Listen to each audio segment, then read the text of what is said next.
Yesterday, August 31st, was a Saturday. Should have been a great day, a long holiday weekend. Instead, a little after 3 in the afternoon, we had something happen that we never would wish on anyone. The Texas Department of Public Safety made an initial traffic stop at about 3:15 on I-20 yesterday afternoon, and their trooper was shot during that traffic stop. Our subject then proceeded into the city of Odessa, and over a period of time created several more victims.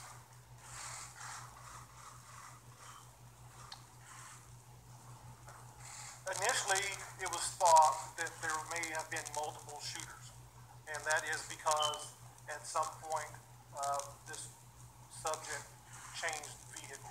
We are now confident that there was just the one actor.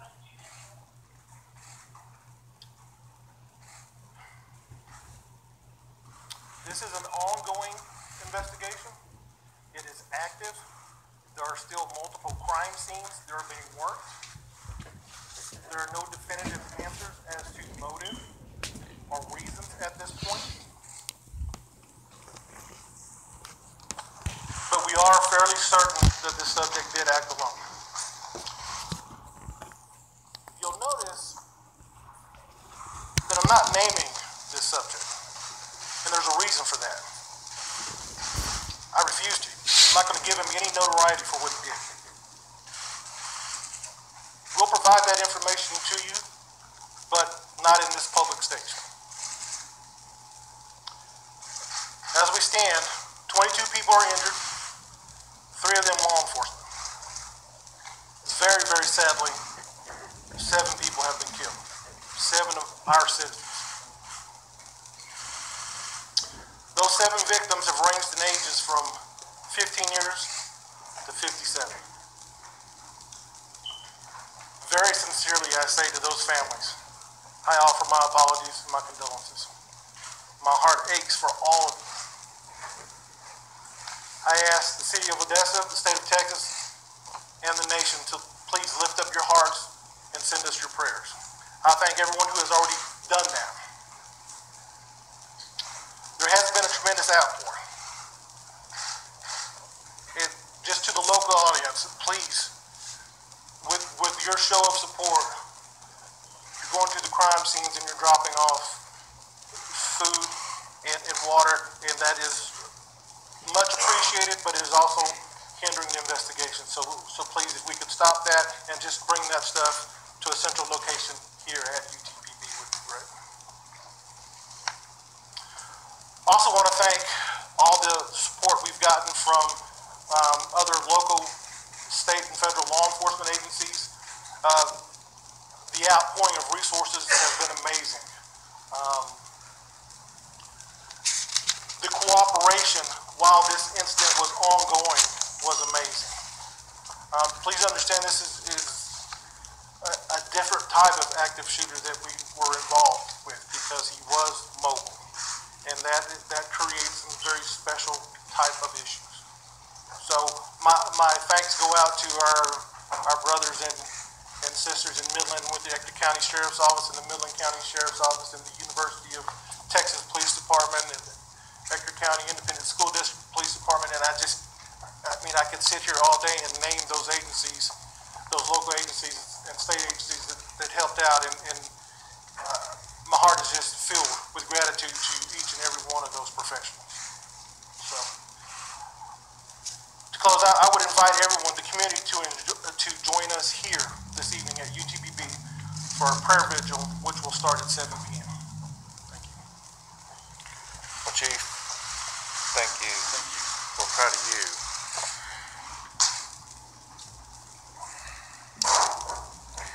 As you all know,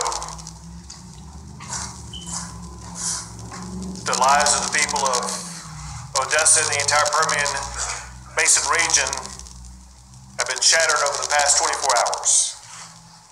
Hearts have been broken.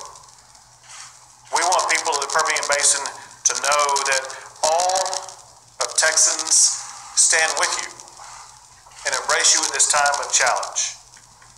We are here today, and we'll be here every day until this community is pieced back together. But we know that words alone are inadequate.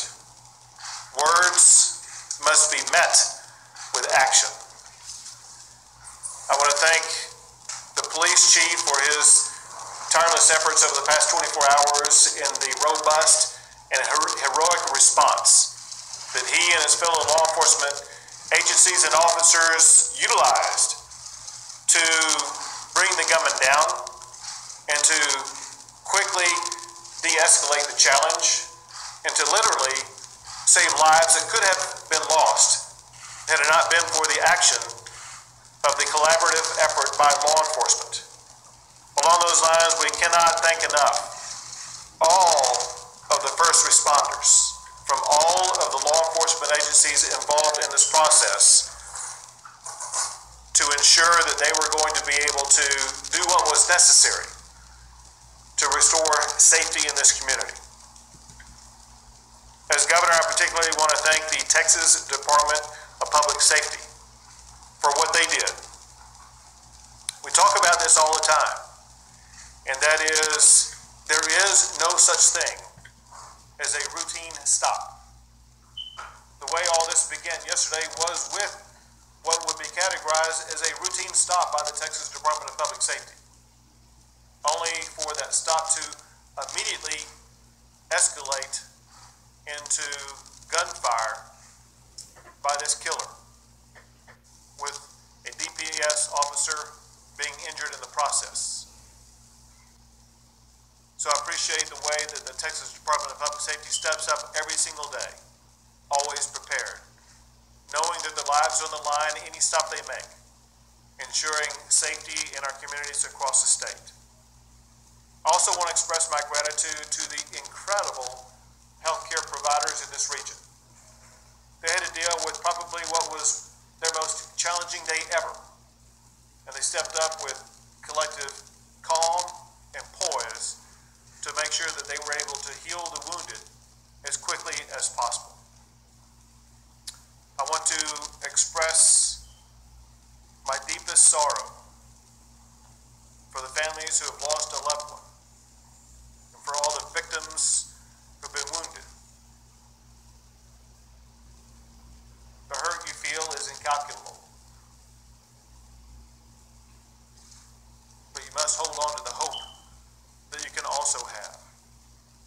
And we're seeing this already with the family of one of the victims. Some of you know that one of the victims is a 17-month-old child. And moments before coming in here, I received a text from the mother of this 17-month-old. Now, I want to read you the text of what this mother wrote. She said, quote, "Thank you all for praying. This is all of our worst nightmare. But thank God she's alive and relatively well." She goes on to say that toddlers are funny because they can get shot but still want to run around and play. She says that we are thanking God for that. Her mouth is pretty bad, but will heal and can be fixed. Thankfully, it doesn't seem like her jaw was hit, just lip, teeth, and tongue. She is having surgery tomorrow to remove the shrapnel from her chest and to fix her lip and mouth and to get a better look at her tongue. We are thanking God for healing her and appreciate continued prayers. Well, I want her family to know that they can be assured of those prayers today, tomorrow, and every day as that young child continues her pathway to healing. Let me say this. I have been to too many of these events. As governor, the first one I went to was after the shooting in downtown Dallas that killed police officers as well as others. Then there was Sutherland Springs, where 26 people were killed. Then there was Santa Fe High School, where 10 people were killed. And then less than a month ago, there was a shooting in El Paso. Well, I'm heartbroken by the crying of the people of the state of Texas. I'm tired of the dying of the people of the state of Texas. Too many Texans are in mourning. Too many Texans have lost their lives. The status quo in Texas is unacceptable, and action is needed. After the shooting at Santa Fe High School, I signed more than 15 laws to make our schools safer from shooting attacks. In the immediate aftermath of the shooting in El Paso, I've worked with the Lieutenant Governor and the Speaker as well as legislators. I've also worked with the victims as well as advocacy groups. We have been working on drafting solutions that can be taken by legislators as well as solutions that can be taken by the governor and the executive branch in Texas. Solutions that address racist hate attacks like what happened in El Paso. Solutions that will address keeping our community safer. Now, in the aftermath of this shooting and the unique aspects of this shooting, we must broaden our efforts to address the tragedy that has befallen Odessa, and we must do so quickly. We need solutions that will keep guns out of the hands of criminals like the killer here in Odessa, while also ensuring that we safeguard Second Amendment rights, and we must do it fast. Most of all, in the aftermath of what happened here in Odessa, we must replicate what we have seen in El Paso, Sutherland Springs, Santa Fe, and in Dallas. And that is, we must do what Texans do best. In times of tragedy, we unite. We come together. We support each other. We reinvigorate our community with the love that we have for one another. And knowing the Permian Basin the way that I do, I know that is exactly what's going to happen here in Odessa, in Midland, in the entire region. So thank you all as a community for what you will be doing to help